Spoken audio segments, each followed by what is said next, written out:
Hey, we're continuing our series today called Home, and we're studying the story in Luke chapter 15 of the found son. And we've been going through this series. We've been talking about what we learn in this series is we learn the heart of the Father. We don't just learn the story of our sinful nature, which is most people categorize this story into, man, this is our bent, that we go off into a far land, and that is such a small part of this story. The big part of this story is the kindness of the Father. And that's really where we've been focusing on. We're talking about what it looks like when we're found, what it looks like when we come home. Not so much when we're lost, but whenever we come home. And so it says this in Luke chapter 15, verse 17. It says, when he finally came to his senses. How many of you have had that moment in your life where you're like, finally? Finally, you came to your senses. I was having a conversation with someone I've been close to for a long time and had been drifting from the Lord. And this past week, he called me and he said, hey, I know what you've been praying. And finally, those prayers were answered. And he's like, something just came over me. And I started talking to God. And we had this beautiful conversation about how he had heard the voice of the Lord in the midst of his struggle and his pain. He finally came to his senses after years of praying and believing God. And so I want to encourage you, keep praying for those people that need to come to their senses, and eventually they will. And so he says this, and he makes a statement when he comes to his senses. He doesn't just head home. He makes a statement, and he says this: at home, even the hired servants have enough food to spare. In other words, even dad is good to the hired servants. They don't just have enough, they even have a little left over. Yeah. And here I am dying of hunger. I'll go home to my father and say, Father, I've sinned against both heaven and you, and I'm no longer worthy to be called your son. And this is the arrangement that he's working out. Right. Yeah. He's saying, please take me on as a hired servant. So when his plan is to go home, he's not planning to go home to be part of the family. Yeah. That is not in the agenda. Yeah. That's not in the conversation that he's rehearsed in his head over and over again. There's nothing about sonship.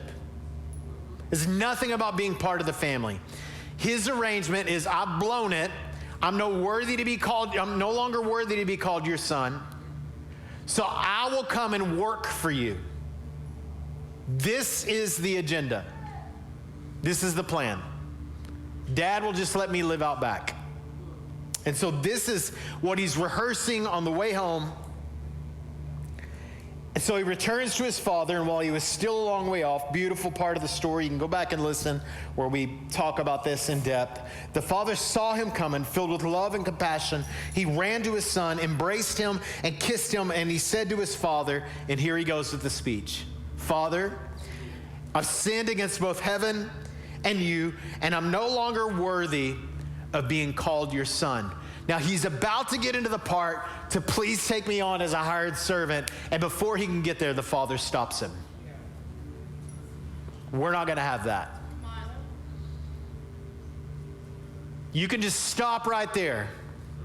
I can see that you're repentant. I can see that you want to come home. I can see that you want to be provided for. I'm just glad you're home. And he says this, quick, bring the finest robe. We've talked about this in the house, and put it on him. Get a ring for his finger last week, and sandals for his feet. So today we're going to talk about the sandals. What does it mean, this gift of the Father, when he says, I'm going to put sandals on his feet? And we talk about the ring and the robe. Now we're talking about the sandals for his feet. So understand that sandals, now we're into sneakers, right? We have sneaker culture. There's even sneakers for preachers. I don't know what your thoughts are about that. I have some thoughts about that. But everybody, it's all about your shoes and your kicks and going and buying sneakers. I'm a little bit of a sneakerhead, but not crazy about it. But in in ancient Near East culture, your sandals were critical. You probably didn't have multiple like we have now, but you probably had a pair of sandals. And if you were going to go anywhere, you had to have your sandals on, right? The ground was dry and rough and dirty. And so sandals communicate a couple of things. First of all, sandals are a basic necessity for a journey. And so in Exodus chapter 12, when the children of Israel are about to leave Egypt, the Lord says to them, he says, I want you to eat the Passover meal quickly, and I want you to take sandals on your feet and staffs in your hand and head out to this new journey. And so it could be when the Father's calling for these sandals, he's calling for a new journey. That there's going to be a new path the Son is on. He'd been on his own path for a long time. Now he's on a new path. Well, you're going to have sandals for that new path. And so he calls for those. The second thing that we see about sandals are sandals would have been used in covenants. And so you can read about this in Ruth chapter 4. So a lot of times when people would come and they would make a covenant with one another, they would give them their shoes. And they're basically saying in that, they're saying, what I have belongs to you. And so when the Father is giving the shoes to the Son, he's saying, what I have belongs to you. He's saying we are entering into a new covenant. This is a sign of our covenant. And I believe that is communicating both of those things. But primarily, I believe it's communicating the third thing, is which sandals indicate a restoration of sonship. So here's the deal. Because there was so much dust, there wasn't quote unquote clean roads. I know our roads aren't super clean, but they're not dusty. Sandals would have been something that you didn't wear in the house. The only people that could wear sandals in the house would have been the father and the family. And in fact, a guest, and you go to a lot of parts of the country, some places in America, we've had people visit our home over the years that were from different cultures, and they come in, and when they walk in, they take their shoes off. I served on the board for our HOA for a little while, and thank y'all for praying for me during that time. And the guy, the house that we showed up at, they were like, take your shoes off. Like, it wasn't like I got a choice. And I have this thing with feet, so I'm a little freaked out because like everybody, there's a pile of shoes at the door, right? And we're sitting at a table and everybody's barefoot. And I'm like, I'm extremely uncomfortable. I didn't think about anything in the meeting. All I thought about is protect myself. And so in his culture that he's from, this is what they did. We've had people do that. At our house, they take their shoes off at the door. Why? Because that's what guests do. Guests come and they take their shoes off. It's a sign of honor. It's a sign of, hey, I'm not going to dirty your house with my sandals. And so this is one of the things that happened. The other thing about sandals, not just guests, but servants couldn't wear sandals at home.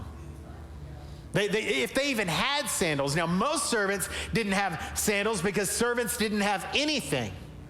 Anything that they had was borrowed, the clothes that they were wearing. Everything belonged to the master of the house. So for him to give him sandals, he's saying, listen, I am giving you a new journey. We're in covenant together, and you are a permanent resident of this house. You can wear shoes in the house. You can even kick them up and put them on the furniture if you like. This is your house. And so perhaps the Son wasn't even wearing shoes, or if he was, they were wore out from his journey. And I think in that moment, if he wasn't wearing shoes, which I think you could read that into the text, he was saying, I don't plan on going inside. And the Father says, you don't get to come on your terms. You come on mine. And most of us look at that as really negative, but the Father's terms are really good terms. So he's saying, I am giving you the equipment that you need to dwell in the house. You are not a servant in this house. You are not a visitor in our home.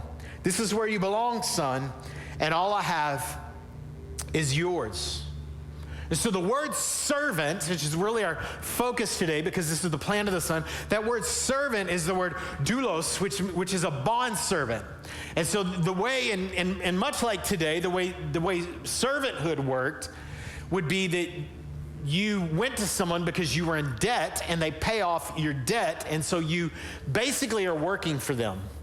And servants were well taken care of. We can see this in the story. The son knew this. He knew that even the servants were well taken care of, and this is why he planned on going back home, because he knew dad was good. He didn't realize how good he was. I mean, he was seeking the mercy would have been to leave him in the back where in the servants' quarters, but the grace said, here's the shoes. You can come in and you can be a son. In fact, I won't accept you as a servant. I've got enough servants. I will only accept you as a son. Because servants have responsibilities but no rights. And how many are in the kingdom today that come in and they realize that, man, I'm just here to serve God, to do whatever the taskmaster has for me. But they don't see themselves as sons. They don't see themselves as daughters. They don't see themselves as having refrigerator rights. They don't see themselves as having the ability to dwell in the house and everything in the house belonging to them. They see themselves as a servant. I'm working for God in order to pay off an old debt. Come on, how many know when you came home, the debt was canceled? The debt was canceled when you came home. You don't have to go through a program. Listen, you can't earn your way into heaven. It's too expensive. You can't afford it. No matter how long you work, you can't earn up the righteousness that's required by God to get into heaven. You can't. But you can receive access. And so when the Father gives him these sandals, he's given him access. He's saying, listen, you don't just have responsibilities, you have rights. And understand that as a member of a family, you have responsibilities. I think sometimes our kids forget that at our house. They're like, what? It's like, yeah, you're using the Wi-Fi, you're using the bathroom, you're using the electricity. Yes, you have responsibilities. So Jesus has this conversation in John chapter 8, and it would be easy to point to this verse and say Jesus is talking to the religious, but it actually starts off this way in the portion that we're going to share today, verse 31, to the Jews that had believed in him. So these are people that have been around Jesus, they've been seeing the miracles, they've been eating the bread, come on, they've been eating the fish, they're committed, they're in. They're like, okay, all right, Jesus, we're in on this thing. And they believe him, they believe what he's been saying. Yeah. Just like many today, we like Jesus, we're good, we're believers. I mean, how many of you met that are like, I'm a Christian, because they were raised in a Christian home, or they like Jesus, or maybe they read a Bible one time, or maybe they said a prayer, or whatever. So they're believing, they're in. Yeah. And Jesus says this to them: if you hold to my teaching, you are truly or really my disciples. And he makes this statement, then you will know the truth. Then.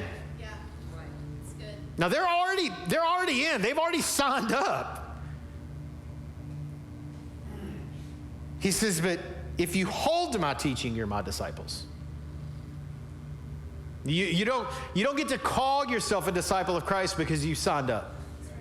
You got to hold to his teaching. And Jesus is making this very clear. Then,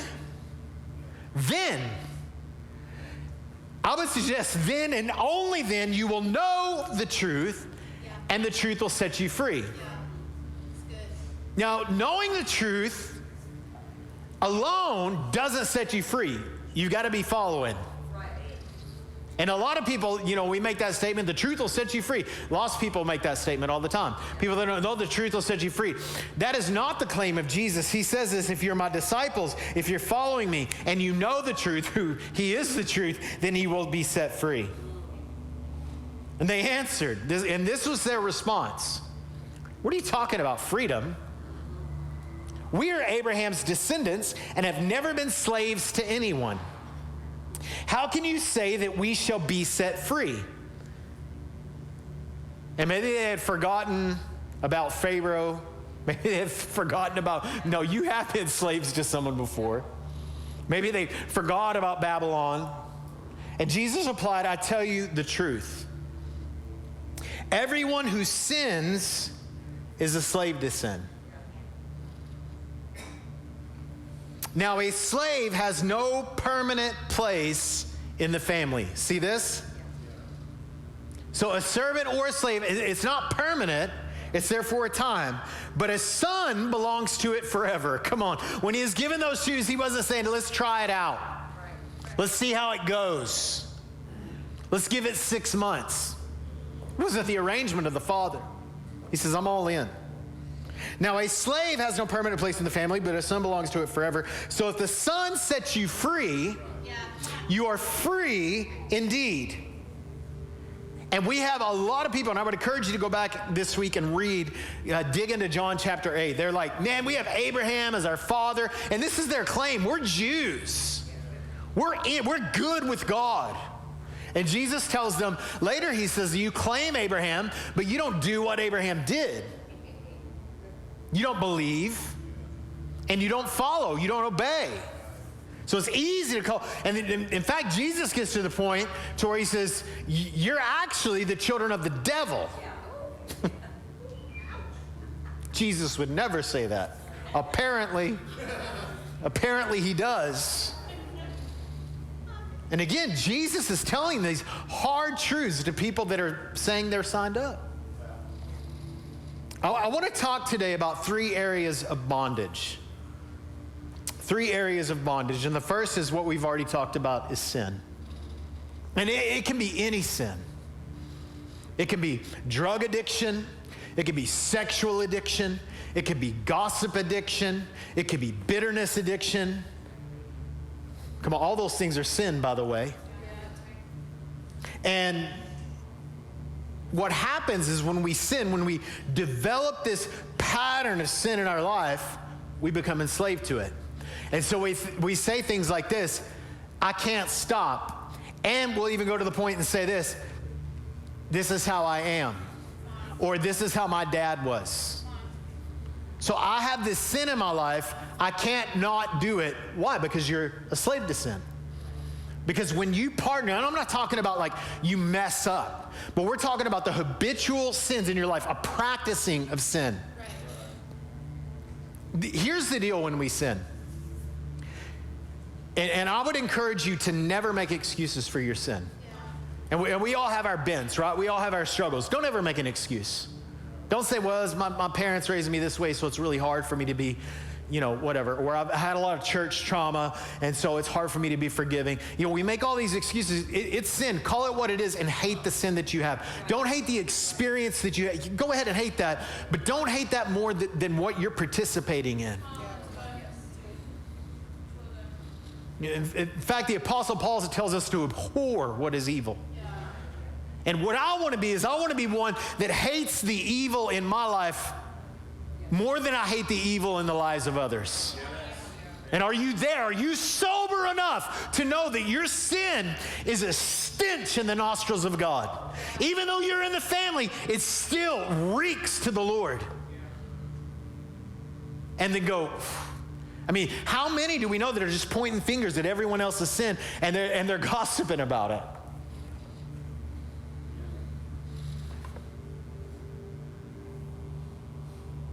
Sin is this. Sin is believing that we have a better idea than God does. God forbids it, but I'm going to go ahead and do it because I enjoy it. You got a better idea than God? You think that you have a better idea on what makes you happy or what brings you pleasure than God does? Listen, if there's something in the Word that God forbids and you're participating in that, you are in sin. You should look at that soberly and go, dang, I need to stop. The problem is it's really hard to stop because Jesus makes this statement that he who sins is a slave to sin. It's bondage. We're not talking about a mistake. We're talking about something that you are actively living. Sexual sin, substance abuse, greed, lust, addiction, stealing, the seeking, living by the approval of others, bad attitudes, the way that you talk, unforgiveness, gossip, slander. Listen, anything that you can't say no to is bondage. I try to say no, but I can't. Well, it's because you're in bondage. And the good thing is Jesus came to free you up. That's really good news. He's the truth. And if you'll follow him, he says, if you follow me, you'll get free. And we try to find freedom in all these other places. And Jesus is going, you want freedom, you're going to follow me. It's freedom to follow him, and you find freedom through following him. And here's the deal about sin. Eventually it'll catch up to you. Eventually you'll get busted. And when you get busted, it's the best thing that will ever happen to you. Have you ever been busted and you're like, I'm so glad I got busted? Right? I mean, immediately you weren't. You're like, dang it. Finally, they caught up. It will catch up to you. And by the grace of God, listen, you should pray what David prayed. Lord, search me. Come on, Lord, just do your work. Is there anything in my life? Instead of living this life that goes, oh, I'm good. Me and Jesus are good. No, Lord, search me. Is there anything in my life that's hindering my obedience to you? Here's the deal with being a slave to sin. Sin is a cruel master. Sin will take you deeper than you ever planned to go. It robs you of the quality of life. Listen, I know people that I used to run with before I knew the Lord, and I look at their lives now, and they've just devoted their lives to a life of sin. And I just look at them, and they're worn and drawn, and sin has taken its toll on their life. They've gone through trial after tribulation and difficulty, and they've had no way to process. The only thing that they could do is run to a chemical, or run to a substance, or run to a relationship to numb them. Sin is a cruel master. You think it's fun in the moment, and you think you need it, but listen, it will punish you.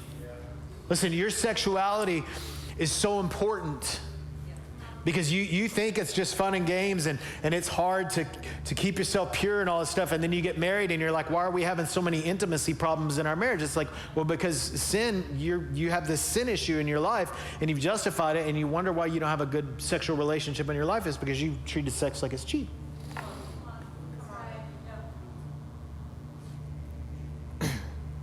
Sin will punish you. And then we go, our sin starts punishing us, and we're going, why is God doing this to me? It's like, God did not do that to you. He provided a way out. And you're choosing to indulge. Romans 8 says you have no obligation to do what your sinful nature desires you to do. No obligation to do those things. For you live by its dictates, you will die. But if through the power of the Spirit you put to death those deeds to your sinful nature, you will live. You'll experience a full, enjoyable life. For all who are led by the Spirit of God are children of God. So he has this life of freedom from you to get out of the bondage of sin. Beloved, stop settling. Number 2 is fear. Oh. Now understand this, fear is sin. It's not a sin of commission, right? I'm gonna fear. No, it's a sin of omission. So Romans chapter 8, verse 15, so you've not received a spirit that makes you fearful slaves. Instead, you've received God's Spirit when he adopted you as his own children. When he brought you back in, when he called for the ring and the robe, he brought you back in, and now we call him Abba, Father. Abba, Father. For his Spirit joins with our spirit to affirm that we're God's children. Did you know that there are over 530, more than 530, medically documented types of phobias? That's medically documented. A phobia is this, an irrational fear. Does it make sense for you to be afraid of that, right? From peanut butter sticking to the top of your mouth, right, to spiders. Like, we have all kinds of crazy fears. I have this bent of fear of closed spaces. So the other day, I saw this post on Instagram, and it was a page that's dedicated to cave crawlers, people that crawl in caves. Now, I'm not talking about like a cave, like, when I was growing up, we had the Carlsbad Caverns where you walk through. No. This is like a cave that's like, 10 inches wide, and they don't know where it goes, and they just decide to go down it. And I'm watching this horrified, and I go to a deep dive. I'm watching like 40 of them. Leslie's like, why didn't we sleep good last night? I was like, well, I was just... I'm cringing. I'm feeding into the fear, right? And when I talk about fear, I'm not talking necessarily about fright. Understand? I'm not talking about fright. There's a difference between fright and which would be like the caves, or like a scary movie or something, or jumping out. We like to do that sometimes, scare people. That's not instilling like a spirit of fear. You don't need to do that. It's a spirit. Just get out of here with that. Listen, maybe you need to be scared a little bit more and lighten up. But we're talking about the fear that is a learned behavior that we learn, like, are the bills going to get paid? What's the doctor going to say? Is God going to take care of me? Worry, insecurity, anxiety, fear of man, abandonment. This is a fear that I've struggled with. The fear of failure. And so again, fear is sin, because fear is this. Fear is failure to trust.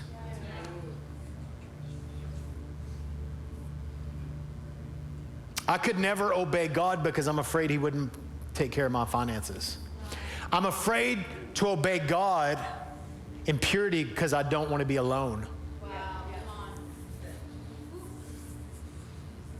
I'm afraid to go obey God at work because I'm afraid that I'll lose my job. Because my job's not my provider, not my God is my provider. And so we compromise in all these things out of fear because we're afraid that God is not good for what he said. And so a fear is a failure to trust. Listen, it will lock you in.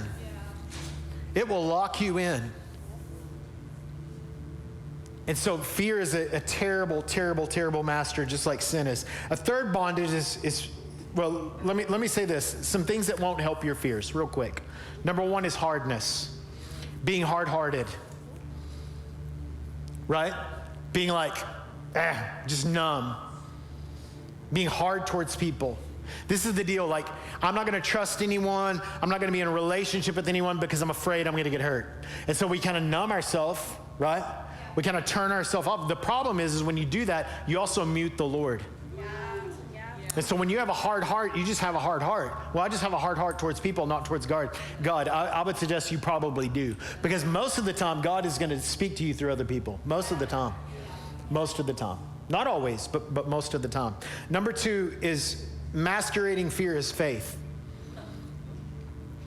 So, you get sick and you tell somebody, I'm not feeling very good, I think I'm getting sick. And they go, you're not sick.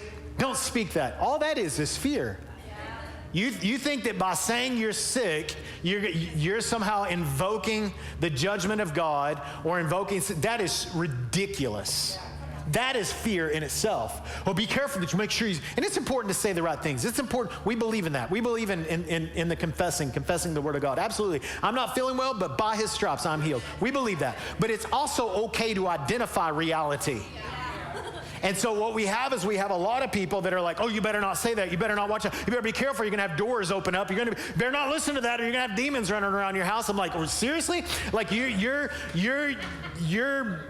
trust, the blood of Jesus is so thin.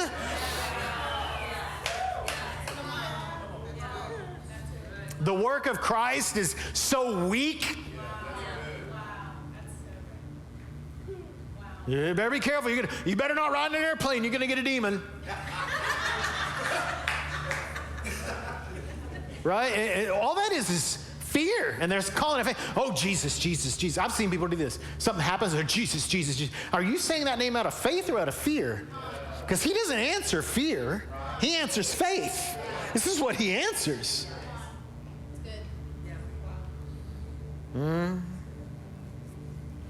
I could just keep going on that.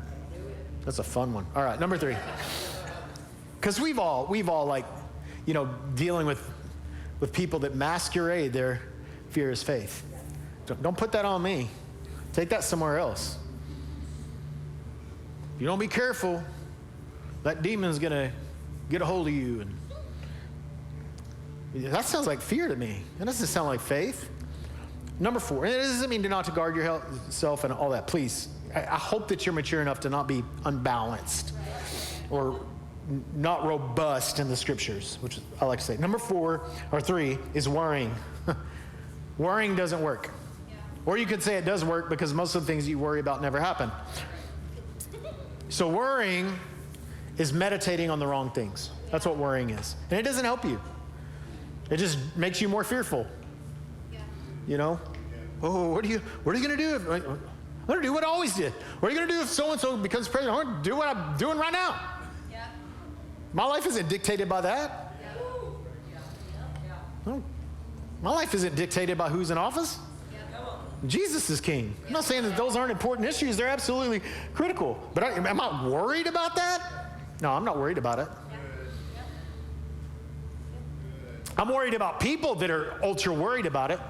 I hope you're not worried about it. I hope you pray about it, but I hope you're not worried about it because you got a king that sits on his throne and is way bigger than this little part of the world called America. All right, number 4. Again, all that stuff is important, but just don't worry. Number 4, whining. Whining is this, trying to get attention or the comfort from other people to accommodate your fears. That's what whining is. And listen, whining will get you attention, but it's not the kind of attention that you want. Because complaining is draining. And if you whine all the time, people aren't going to want to be around you. Why don't I have any friends? I'm so sick of not having any friends. I just don't have any relation. Have you been to group? Yeah, but it's like nobody will answer my text. What do your texts look like? I ain't got time for that. I ain't got time to be drained all the time. Every time I talk to you to accommodate your fears. Yeah. I will listen to you. I will do my best to comfort you. But eventually you got to just stop whining. It's not helping you out. Complainers and drainers. Number 5 is control. Control. Oh, that's a hard one. We think being in control, this is my bent, right? If I'm in control, everything will just go the way it needs to go. Yeah. All right, I'll quit preaching about that. That hits me because I'm like, if I can just have my hand in it, it'll be the way it needs to be. Yeah. Wow. And really, that is a fear in and of itself, a fear of losing control. Yeah. So, sin, fear, and number 3 is this performance. Performance is a bondage. Those of us that are more sanguine, that are more, extroverts, that are kind of that way, we can really struggle a lot of times in the bondage of performance. Right? Because we're like, look at me. I'm doing good. Everybody see? Listen, if the enemy can't get us enslaved into sin or fear, he will enslave us into performance. Performance is driven by earning something versus loving someone. Wow, that's so good. And we kind of do this with God. Sometimes we do that with people, perform for people so they'll like me. I'll be a certain way. I'll talk a certain way. I'll dress a certain way. I'll post a certain way so people will like me. And what happens is everybody else is in charge of our life except for God. Because we're just trying to perform. And then you get like this religious mindset that's like, I'm trying to perform for God so God will accept me, so God will like me. And so we live with this weight and this burden. And this is what Paul talks about in Galatians. He's like, talks about the law and how the law was a schoolmaster. And so it was like we had to live up to this standard. And it's like this mentor. The law was like controlling the way we lived, but we were living lives that weren't free.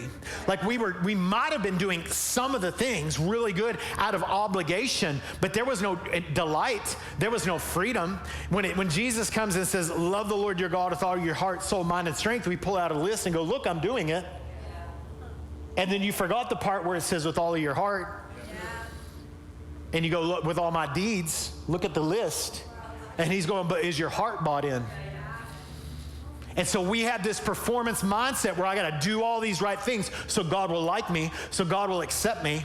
And then it filters into our relationships. If I do all these things, then my spouse will love me. If I do all these things, then my dad will like me. And you think the dad thing ends when you turn 18 and you move out of the house. It doesn't. You spend the rest of your life with that. If my parents, what would they think about me? Perform. And so the son thinks he can go back and he can serve his way, maybe even serve his way into favor with dad. We don't know that. But I've seen multitudes of people live their Christian walk with this performance mindset. And they're in bondage. And you know what happens is when other people aren't performing as good as they do, they act just like the other brother. And they go, look at them. They're not doing what I'm doing. And then we criticize and we scrutinize the people that aren't doing what I'm doing. You know why? Because you are performing. You're performing for God. And God doesn't need your performance. He knows what's in your heart already. And you're like, whoa, that's scary. It is scary because he wants proper motivation as well. That's why Jesus shows up on the scene. He's like, you've heard it said, don't commit adultery. I'm telling you, have you lusted lately? And they're like, oh. We liked him when he was saying all the nice stuff. Jesus is like, you've heard it said, don't kill anybody. I'm telling you, do you have anger in your heart towards people? And they're like, oh. Yeah, it's a really high standard. But they're doing all this performing, and he's like, I want your heart. And this is what the law produced. The law produced law keepers, not God lovers. And so they're miserable all the time. You've met them. And you're like, dang, why are you so mad? Or you're not feeding the homeless. You're at church on Sunday, and there's people out there.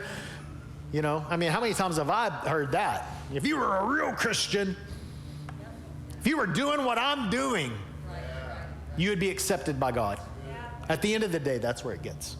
You should be doing what I'm doing. This is where I'm doing well. Well, where are you doing bad at?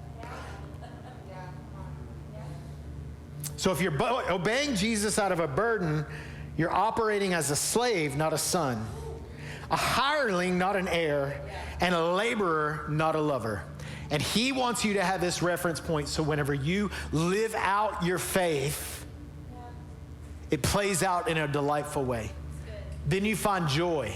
It's what Jacob had whenever he was willing to work for 7 years for the woman that he loved. And it felt like a day because it wasn't about the performance, it was about the prize. And he's the prize. 3 breakers. You ready? 3 things that'll break these bondages off. The bondage of fear. The bondage of sin. The bondage of performance. Number 1 is encountering, knowing, and following Jesus. And this is exactly what he said, and we hit on it. To the Jews that believed him, Jesus said, if you hold to my teaching, you're really my disciples. If you hold to his teaching.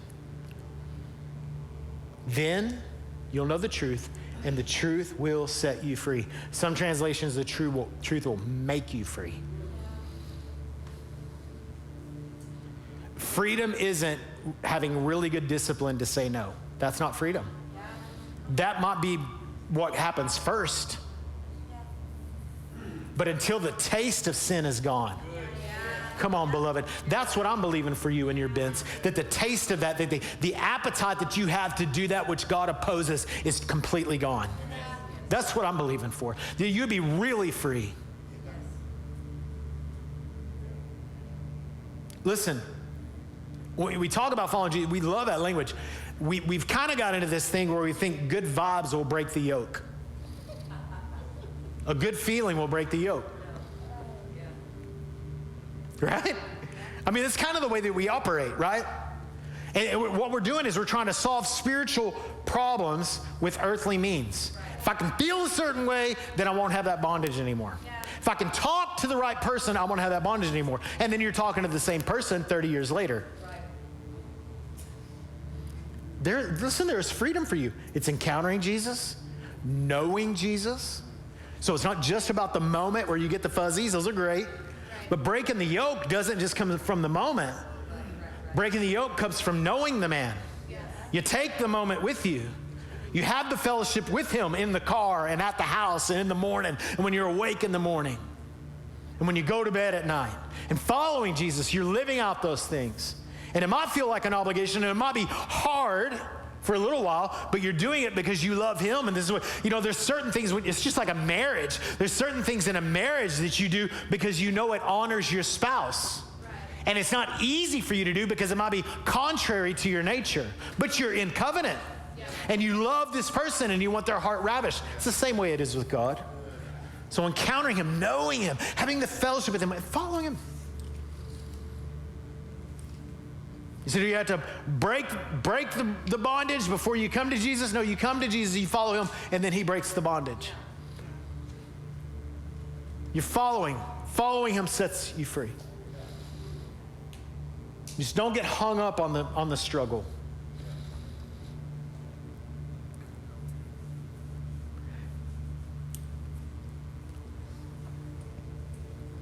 Can we narrow down to this? That Jesus is the solution. Yes. Listen, in your struggle, do you believe that? Because we have pharmaceutical companies, and I'm not against pharmaceuticals. We have doctors, we have shrinks and psychologists to tell us that they can help us. And they can set us free. And you know what they give us? They give us coping mechanisms. I'm not against those things. I'm not against them at all. But Jesus is the one that breaks the yoke. Let's sell out to him first. Do we trust him? Let's go here first.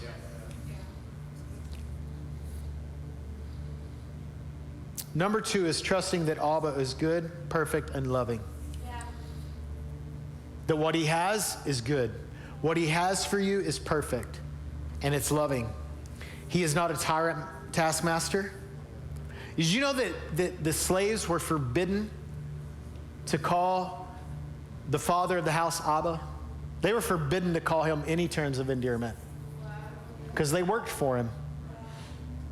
So when Jesus shows up, he's like, I don't call you servants, I'll call you friends.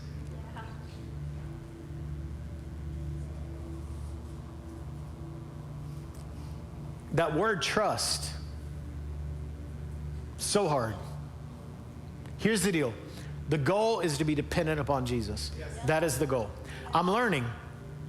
Just like you're sitting in that seat right now, we've had this conversation. Jesus is requiring you to sit deeper in that seat. Not to get up from that seat and do something on your own.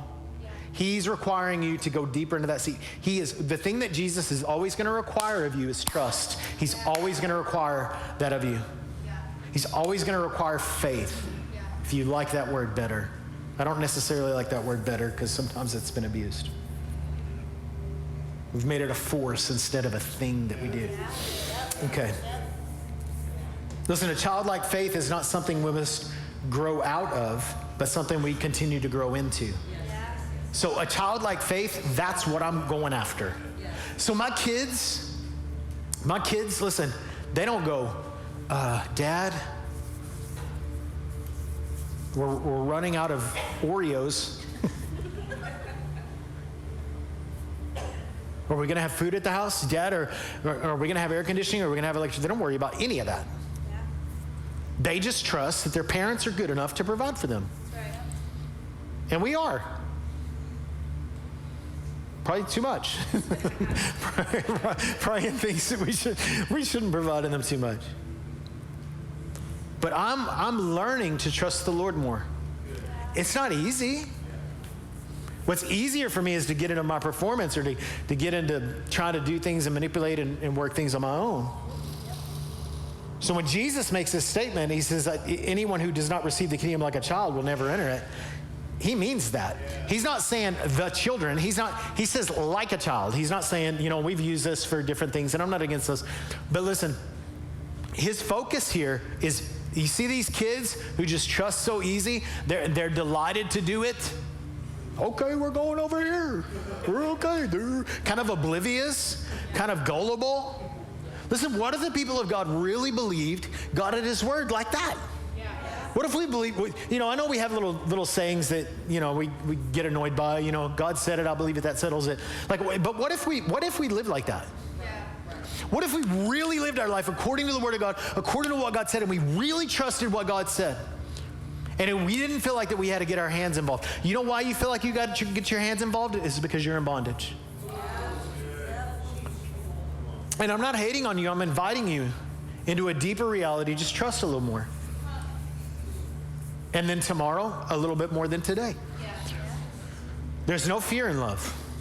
We love this verse. There's no fear in love, but perfect love casts out all fear. Well, you're going to have to trust that love. That's what you're going to have to do.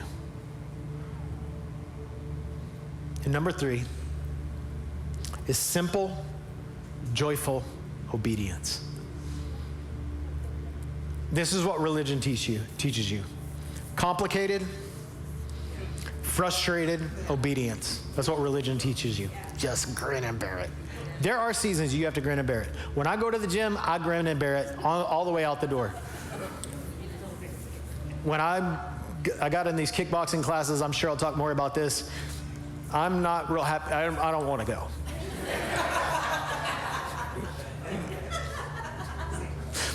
I just don't want to go. But I get in and I'm like, hey coach, let's go. The end, I'm like, not so good. Simple, joyful obedience. Simple, joyful obedience. You had all these Jews that he's talking to that are believing in Jesus, and they're obedient out of fear. Man, I remember when I came to God in 93. I remember being told, you better behave or God's going to get you. I'm dead serious. You better not mess up one little. If you mess up at all, you're going to go to hell. And there was no security in salvation. And you know what it made me do? I don't want any part of that. I'll put on the show, I'll perform so everybody thinks that way, but I don't really want I don't want to be a part of a taskmaster like that. I want to be I want to be in the family of a father who's good and compassionate and tender with me, that sees me when I screw up. He goes, come on, that is not for you. This is not what you're supposed to do, but I want you to sit on my lap and let me love on you. And let me love that fear out of you. Because perfect love casts out fear. So in John 8, and when we talk about fear as sin, I want you to understand that he treats fear differently than he does other sins. I mean, look how Jesus handles fear. He's like, well, I have you a little faith, right? He's not like throwing them out of the boat into the water.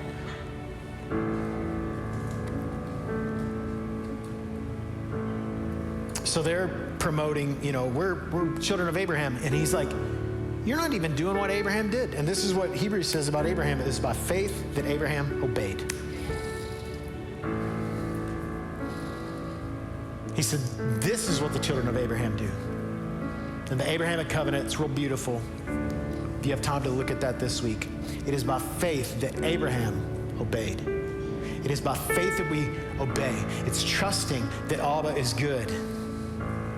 It's trusting that he's kind, that he's perfect, and then we obey. We just simply obey. I take God at his word. I see that his word is good. He knows what's best for my life, better than I do, better than my passions, better than my desires, better than my bents, better than my personality, better than what the doctor told me, better than what my parents raised me. His way's better. And I follow him. So be okay to simply obey. And there's just so much delight in that. I love it. I love it that when the Lord, and sometimes I remember when we planted Overflow, I was like, oh, this is hard. This isn't gonna be fun. You know, it's like we're gonna move to a city where we don't really know anybody. We're gonna buy a house. We don't have a job. The couple of people that we knew were teenagers, basically. And we're like, let's start a church. And we're like, And so my obedience looked like, okay. They're just simply obeying. And then along the way, God goes, yeah, let me help you because I know it's hard and I know it's hard to trust me. Let me help you. And God goes, mercy kiss, mercy kiss, mercy kiss, mercy kiss. Confirmation, confirmation, confirmation, confirmation. You know what? He didn't give me any of those until we decided to go ahead and obey. And some of you are looking for the confirmation before the obedience. You're getting the cart before the horse. Just go ahead and step out into what God's calling you to do. Can I get the ministry team up? Listen, regardless of the outcome, we obey. Thank you for joining us at Overflow Church today. We hope that you are encouraged and encountered the reality of Jesus. If you did, please let us know in the comments. And make sure to subscribe and hit the notification bell so you don't miss anything that we have coming up. Have a great day.